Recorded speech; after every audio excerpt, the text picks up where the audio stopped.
Hey guys, welcome back to Game and Watch. My name is Vince, and this is my friend Vath. Hey everybody.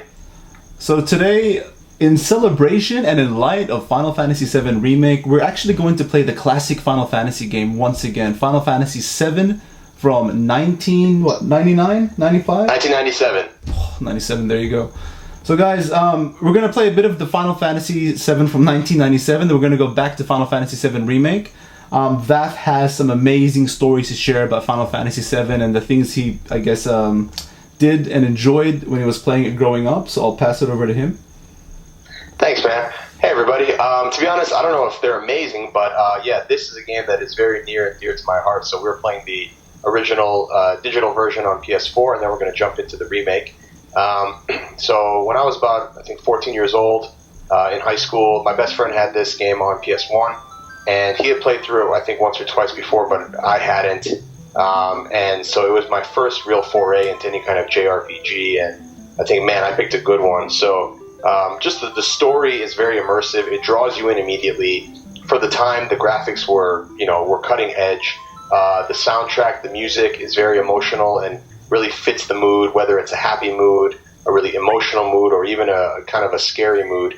The game just does a great job of making you feel like you are part of the environment.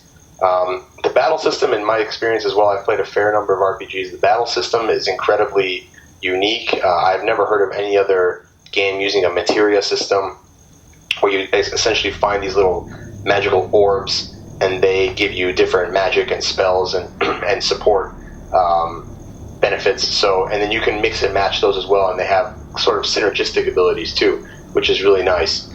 So we obviously aren't going to go through the entire game today because this is a fairly long game. I'd say 50 plus hours.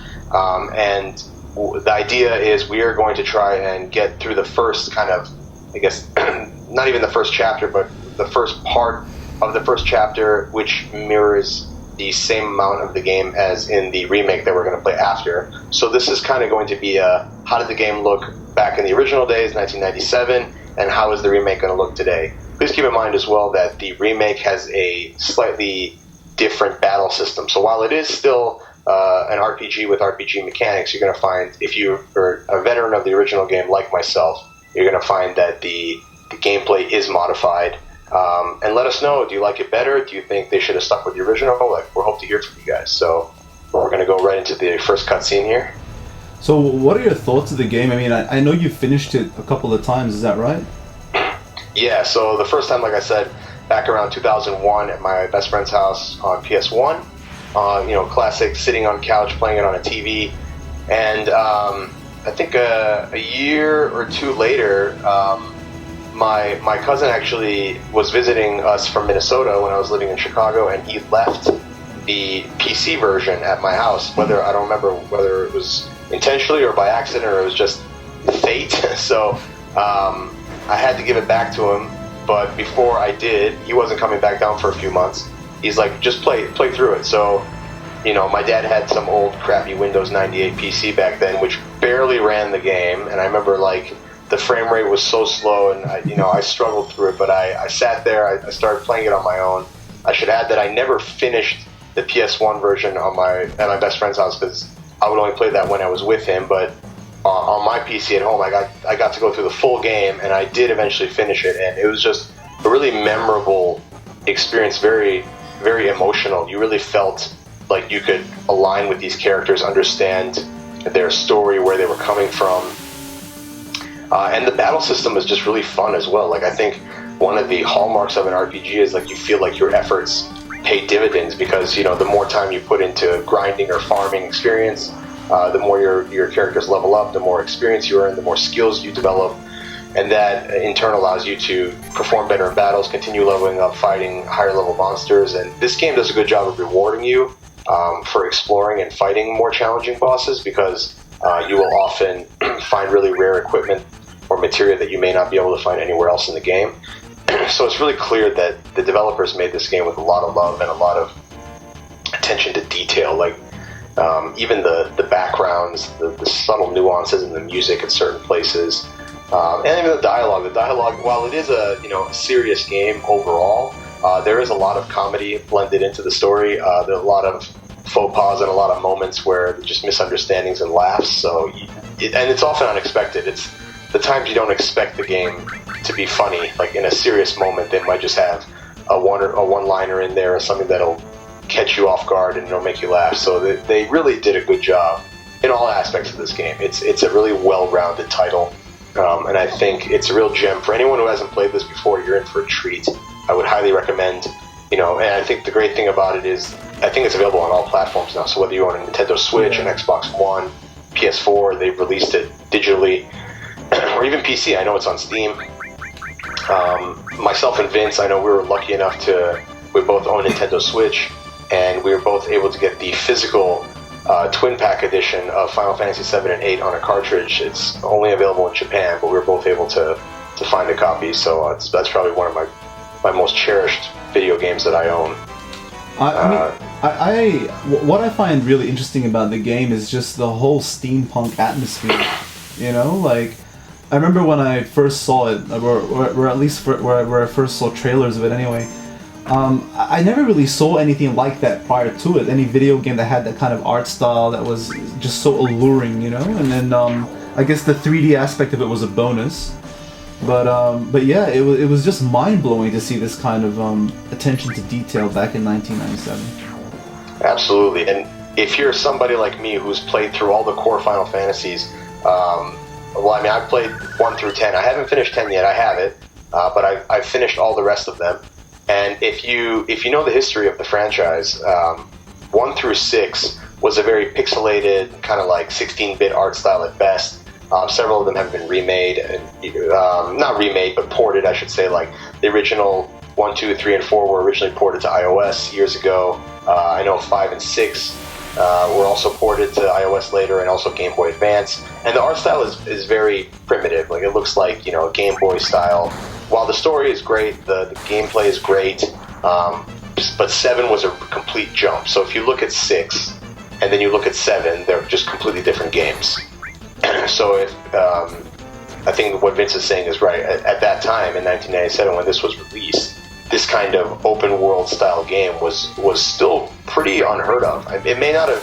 I thought it was the first, but it was definitely a pioneer in that art style and in that kind of game design. It generally back in the 90s, most games were like pick a level and you go into it, or if it was like an RPG that had an open world, it was a 2D map. Like the older Final Fantasy games. But 7, I think, was one of the first that created a fully 3D environment. Yeah. And so I think what we're doing here, if I can narrate a bit of the story, is you start this game, it's kind of a cold opening. You are a mercenary named Cloud. You jump off a train that you've hijacked with a rebel group called Avalanche, led by Barrett. He's the big burly guy that you see in the video with a bit of a potty mouth.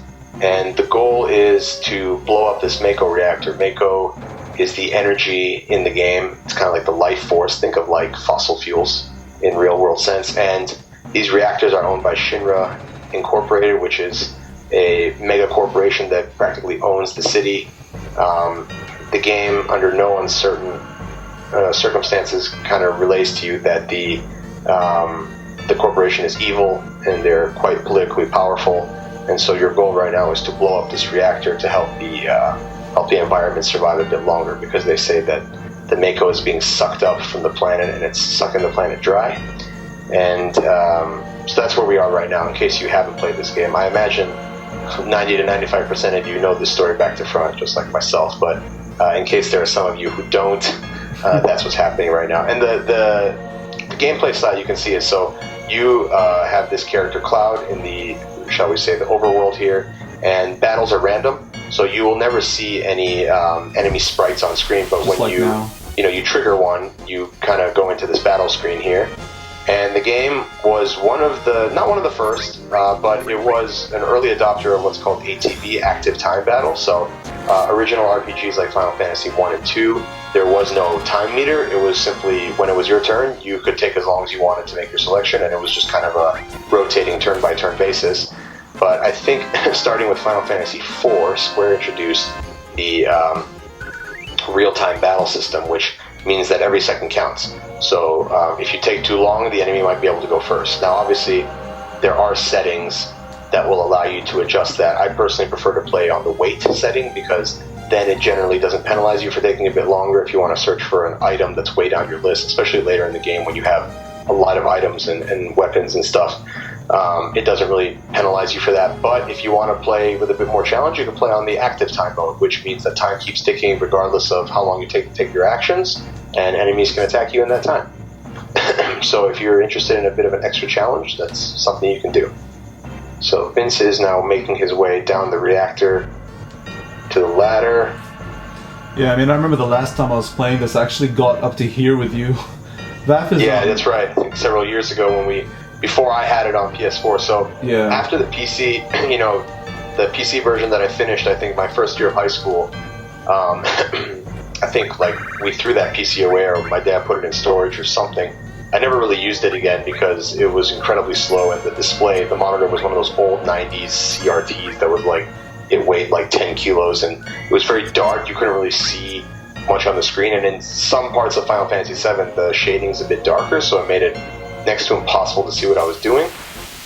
So what I did was I ended up, it would be another 8 years before I did this, but I finally figured out when I had my MacBook Pro how to run Final Fantasy VII on an emulator from a backup I had. So I did that, and I beat the game another 2-3 times just because I enjoyed it so much. Every year or two I would end up going back to it, and then finally around Christmas just last year, man, so like 3 months ago, I was able to get the physical version of 7 and 8, the twin pack on the Nintendo Switch cartridge. So I'm just really happy about that. In fact, I was playing it right before we started this video.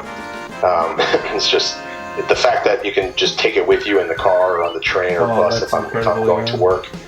Is just something I never really thought I'd be able to do. Like, if I show this to high school Vafa, who would imagine you'd need a large TV, a PS1, a wired controller, a couch, a cable, a power outlet, just tell them, no, you can hold it in the palm of your hand and play. I would have been like, what?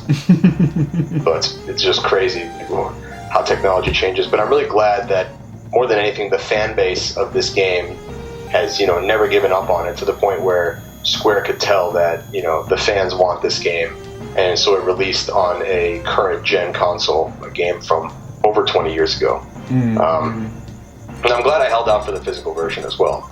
But for those of you who are not interested in paying a premium to ship it in from Japan, perfectly good to get the digital version as well.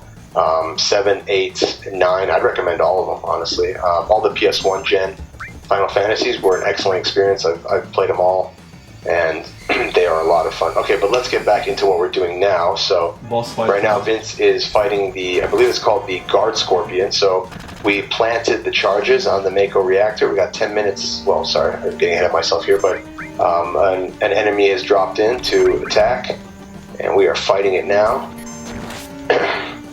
So Vince, word of advice, if memory serves me correctly, if its tail goes up, do not attack. Because then it will hit you with a counterattack called Tail Laser, which will do a lot of damage to both your characters. But it is a great way to fill up your limit gauge, if that's what you're looking to do. Yeah, well, I ended up getting into my limit gauge with Barrett, so he just blasted it off now. I think Cloud is just about to hit his limit gauge, so hopefully after this strike he'll get it. You're not a newbie to gaming, Vince. I don't think this battle will give you much trouble. Oh, dude, I mean, I never really had the chance to finish Final Fantasy VII. My real full playthrough of the Final Fantasy series was actually Final Fantasy VIII. So I've got more of an affiliation with that. But look, that being said, the only reason why I didn't get to finish Final Fantasy... Ooh, he lifted his tail and I attacked. Crap, man. Yeah, don't attack. See, Cloud's even telling you. But what I mean is, you're a veteran of many RPG games, so you understand how it works. Yeah, well, look, I mean... Alright, well... With Final Fantasy VII, oh wow, dude, it's gonna hit me now. There you go. Oh yeah. There you go.